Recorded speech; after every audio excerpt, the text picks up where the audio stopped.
flip to the bottom of this film strip of images and see a few drawings I've assembled there for you. The foursome of compressed charcoal drawings were made for the most part with the charcoal on its side, maybe about a third of a stick. I think the bottom right one of those is most successful. And just below there's a red Conte crayon drawing where the Conte crayon was used mostly on its side. Once again, probably about half a stick. To the left you'll see Conte crayon drawing in the color known as sanguine, a nice warm rust color. And there are a couple of examples that one included of the body being made to look something like a robot in a manner of analyzing the forms. And Dorena suggests you use either cylinders or boxes for this. And below to the left you'll see Conte crayon drawing with a Conte crayon used on its side and pressed very gently in a manner akin to Seurat. There are some other drawings suggesting the project to come for tomorrow or different ideas about figure drawing. Katie, I like that you're working with this warm brown Conte crayon and you've been able to evoke a sense of the volume of the forms of the body, and everything fits together pretty well. It can be awfully hard to get a leg attached to a hip, and you've done that with success. Take a look at the latter part of the reading from Edward's book for this week. I want you to be able to start your drawing and fit the entire figure head to toe on the page. She talks about choosing one length within your composition to gauge the proportion for everything else so that you can control that. So both you and Katie have done a fine job finding models. Yours posed unclothed and Katie's is posed in snug fitting clothing. That really helps for matters like figuring out how the thigh is attached to the hip. I'd say in the leg that's bent toward us, that's looking pretty good in your drawing, but the leg on the far side could stand to have a little bit of work done in that area. I would suggest that you think of the lower part of the torso as being a sort of underpants shape. Well, that's obvious, isn't it? Sort of an upside down pentagon. And see if that helps you to get the leg in there. I would like to suggest that the upper arm and lower arm are similar in length, and the same goes for the upper leg and lower leg, so long as these forms aren't being foreshortened. Tracy, like that foursome of drawings in compressed charcoal toward the bottom of this film strip, there on bottom right, there's a beautiful drawing of the figure from the back, and you've also made this figure look very convincing from a back view, looking at the lower back and sensing the plane there. I'd like to encourage you and also Joe to plant feet flat on ground and let the feet suggest the ground plane. This can happen in a pose like this one with this vantage point with the seat. Also, check your length for arms and legs. And notice what I was saying to Joe. I want to add that when I say that the upper arm and the lower arm are similar in length, that would be the lower arm minus the hand.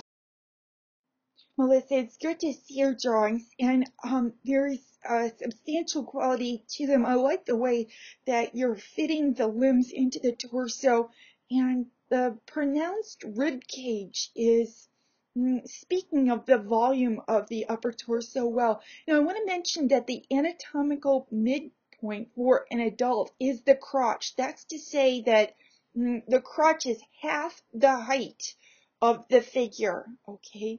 So you might want to take a look at that new announcement that shows the varying proportions for children and adults and observe notes on that there. I want to encourage you, if you work in this manner, again, to use the side of your stick. Adam, in this kind of quick drawing, just making notations for locations of features on the face is appropriate. You really don't want to go into making a portrait because the idea here is to draw the entire figure, and it is a good idea to get the whole figure on the page. I want to see you draw with the side of your stick, and I wanted to suggest that, like those guides that you're using for the features on the face, you can use axes, if you will, like a straight line to map out the tilt of the shoulders, axis for the shoulders, um, a relatively vertical line that is analyzing the position of the spine within the figure, and also a horizontal line, more or less, for the hips, depending upon the position of the model. Margie, in your drawing and the one just below yours, I see an analysis along the lines of what Doreen is talking about in terms of making the body out of tubular forms. That's a great way to understand what's going on. I feel as though in yours, um, uh, your idea of what things ought to look like is controlling the outcome of your drawing more than it ought to be at this point. And I really encourage you to take advantage of the services of the Drawing Learning Center. In fact, anybody or everybody in the class can do that. You can make an appointment and work one-on-one with a tutor there. I just want to add one more note on this no-name drawing. I think it's kind of lovely that the hips are facing toward us, but the upper torso is twisted at the waist, and it seems like it's tilted more toward the ceiling. Debbie, it's nice to see all these drawings from you. Here's an idea. While the femur does attach to the pelvic bone at the exterior of the leg, more or less, I want you to consider that the thighs on the insides of the leg will just about touch. In other words, there's not going to be a gap, such as we see in these sketches, between the legs. Also, it would be great to see work from you in compressed charcoal or Conte used on its side, and I want you to take a look at Edwards' reading and the part about negative space. Izzy, these are lovely sinuous drawings. I'd suggest that you have your model tie her hair back so that you can see how the head is fitted onto the neck and the neck to the shoulders.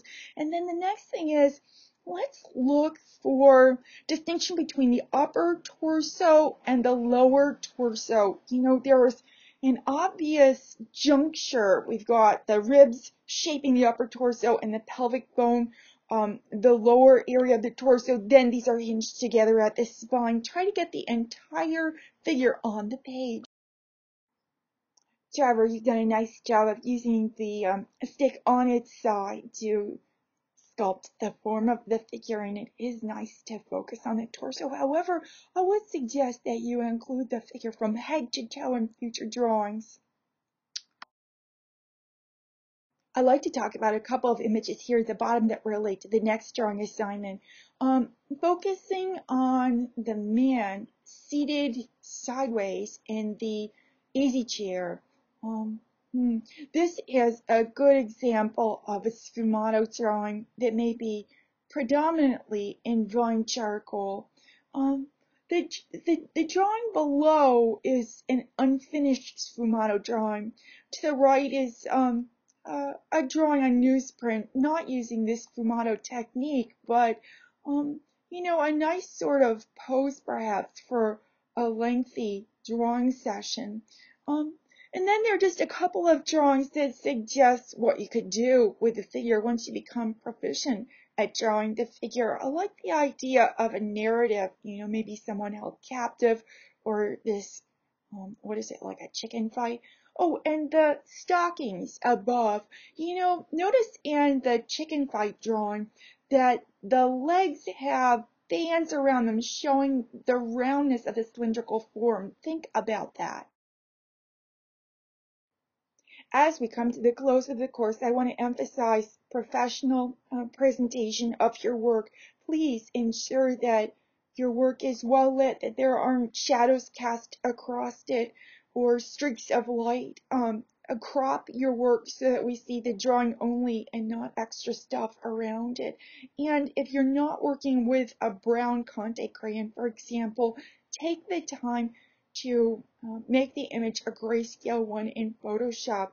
Your work should be presented as though you were showing it for portfolio review. And now is the time to ensure that you've got good images of your work while your drawings are fresh and before they get stowed away under the bed or what have you. I'm looking forward to seeing great images for finals, especially in this assignment and the next.